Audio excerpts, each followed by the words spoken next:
I want to watch the news. Are you making headway at least? This is the news.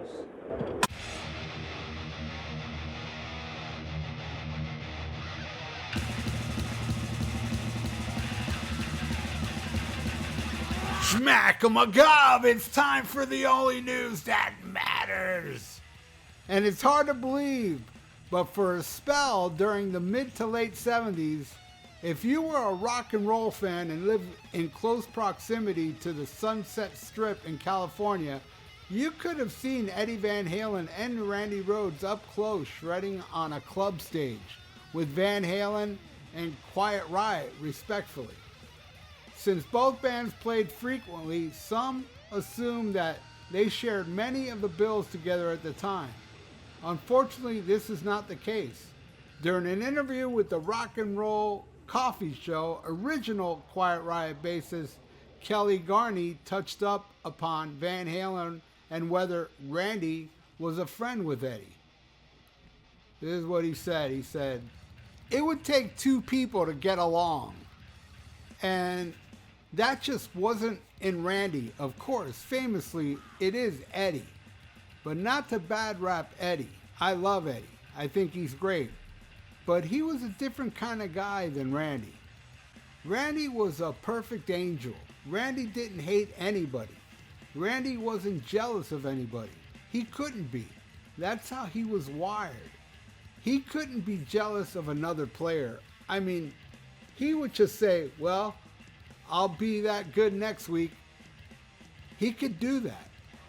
Garney then recalled the time Quiet Riot shared a bill with Van Halen, which would have taken place April 23rd, 1977 at the Glendale Community College in Glendale, California. He said, "We played with them once, but we didn't even watch them.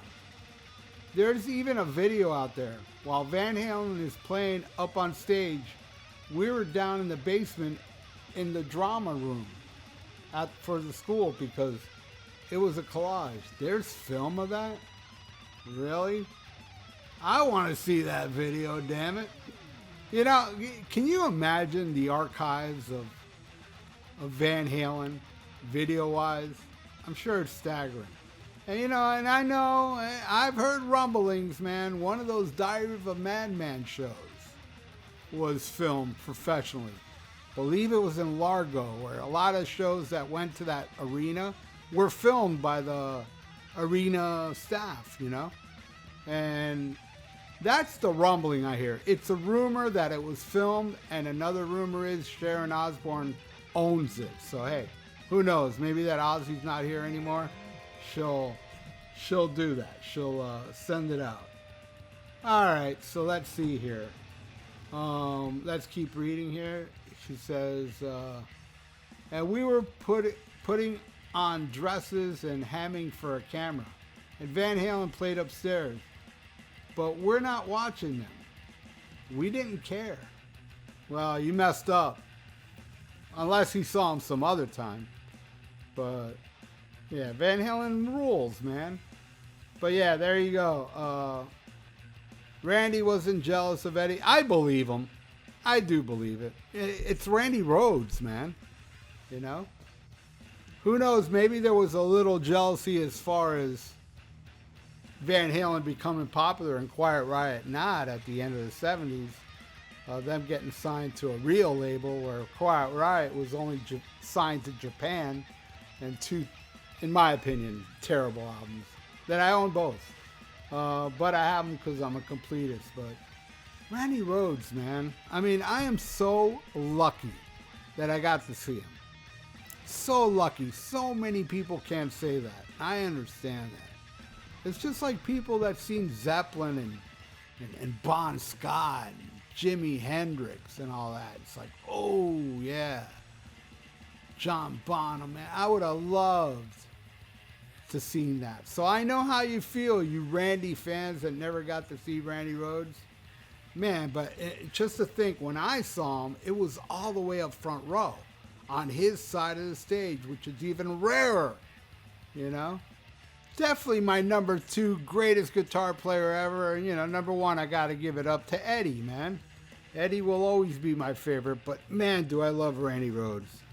And really, there's really a lot of stuff that is not similar with both players, where Eddie, in an interview that I'm sure some of you have heard, where he's talking about Randy saying, well, at least he was honest. He told everybody he ripped everything off he had from me. Number one, Randy never said that. Number two, he didn't, man. All right, he did a little tapping here and there. Ace Frehley did some tapping back on, before the first Van Halen album, but Randy had this more classical thing. I mean, there's no Van Halen song that's like, Dive of Madman, that kind of playing. It's just, to me, night and day. They were both extremely different players, but my God, man, if there was no such thing as Edward Van Halen, Randy Rhoads would be the greatest guitar of all time in my world. See, all you people out there that say, yeah, Randy's my favorite. I like him more than Eddie. Hey, you know what? I'm a little envious of you saying that. I ain't going to lie, but then again, I can't lie about how I feel. Edward is my favorite, but my God, Randy Rhoads, man. Oh, how tragic it was. I was about to see him for the second time at the Orange Bowl, opening for Foreigner, actually. Foreigner, UFO, Bryan Adams, I think, was there. Anyway, a couple days before that show, Randy dies. The plane crash happened. And I was telling all my friends, oh man, wait till you see that guitar player for Ozzy, because that was the thing that impressed me the most that night. Def Leppard, High and Dry Tour, On Fire, amazing set. Ozzy sounded great, band was tight, but Randy Rhoads owned them all. I wasn't that familiar with Randy Rhoads when I saw that show. I walked out saying, my God, that guy was unbelievable. I'll never forget the Vision when they first came out. This is the first thing that struck me about Randy that made me go, whoa, was when they opened the show with I Don't Know. And there's a part in that song, live, where it sounds like he's using a whammy bar. But he wasn't. He had that cream Les Paul. It didn't have a whammy bar. And what he would do with his little tiny frame, and you saw the arms, the muscles on the arm bulge up as he would twist the neck of the guitar forward to get that sound. I never seen anybody do that in my life. Yeah, I've seen it since, but back then I was like, whoa, that was bad. And then, that was, and the solos, and then he did that guitar solo, man, when he was alone on stage. My God, so mind-blowing. I left that show going, my God, that guitar player for Ozzy. You got to remember, this was 81. I was still kind of, a newbie. My first show was in 79, but, I went sporadically to shows. Even in 81, I'd go see maybe 3-4 shows a year. And I saw that one, and my God, man, I'm so lucky I went. Oddly enough, it was on September 11th, 9/11, right? Of 81. Strange.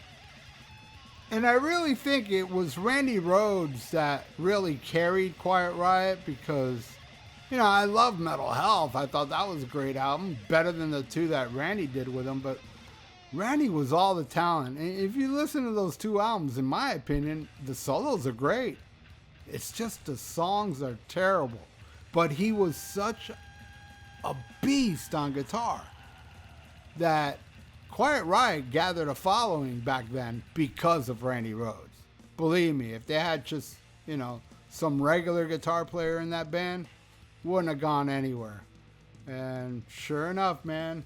And what a change, too, when he joined Ozzy compared to Quiet Riot. Quiet Riot was, glam rock type shit, and then he goes to Ozzy, and it's like a different guitar player, these riffs and the heaviness. It's amazing that Randy Rhoads was not into Black Sabbath, where his playing is Heavy Like Iomi, man, when it needed to be. Suicide Solution. Come on, man. Over the Mountain. Some heavy stuff. Believer. Jeez. Randy rules, man. And then there's Eddie, you know, and I can go on and on about Eddie. Eddie I knew, though. The first time I saw Women and Children First, the first time I saw them. And I knew what an amazing beast he was. And it was still, you know, jaw-dropping to see it live. Because back then, I didn't see no videos, you know, of Van Halen live. So that was unbelievable. Well, I did see those Van Halen 2 live videos. Maybe once before that on Don Kirshner's rock concert. I'm pretty sure I did. But other than that, I never seen any footage Van Halen moving around at the time. And then Eddie doing blistering guitar solo, the Eruption part of the show. It still blew my mind, but I already knew what to expect. I was not expecting Randy Rhoads. I really wasn't. I wasn't expecting this freaking guitar god, you know? And, you know, I've seen people, you know, well, no, let me rephrase that. I've seen morons say out there, Randy only became big because he died. No, actually, before he died, he won Best New Talent on Guitar Player magazine, voted by a bunch of people, you know, and I knew about him before he died because I saw him, and I'm sure everybody that saw Randy Rhoads had that same impression as me, and we all became big fans, not only of Ozzy and his wild antics, but the amazing Randy Rhoads. And you know what, man? I still miss him. And, you know, recently losing Ace Frehley and 5 years ago, Eddie Van Halen, devastated me. Devastated. I'm still devastated about both of them. But at the same time, I'm still devastated about Randy. 25 years old. I mean, that guy had so much left in him, man. You know, can you imagine the shit he could have done after that? With that talent. And where he found his niche, man. All right, this is what I want to do. You can tell by his playing, he was more adapted to the Ozzy Osbourne Blizzard of Oz music than Quiet Riot. But anyway, long live Ace Frehley, Edward Van Halen, and Randy Rhoads. And thank you so much for watching The Only News That Matters. Leave your comments below what you feel about this and what you feel about Randy and Eddie. Which one do you like more? Leave it all in the comments below. All are welcomed. Even opinions that are wrong and that don't match mine. I'm just kidding to you. And please subscribe to my channel if you haven't. Ring that little notification bell and like the video. It's good for the YouTube algorithm. So stay frosty. Listen to the Ace Frehley 78 solo album, Van Halen's Fair Warning, and Ozzy's Diary of a Madman. And schmack 'em a gob. Farewell and adieu to you fair Spanish ladies. Farewell and adieu, you ladies of Spain. For we've received orders for to sail back to Boston. And so never more shall we see you again.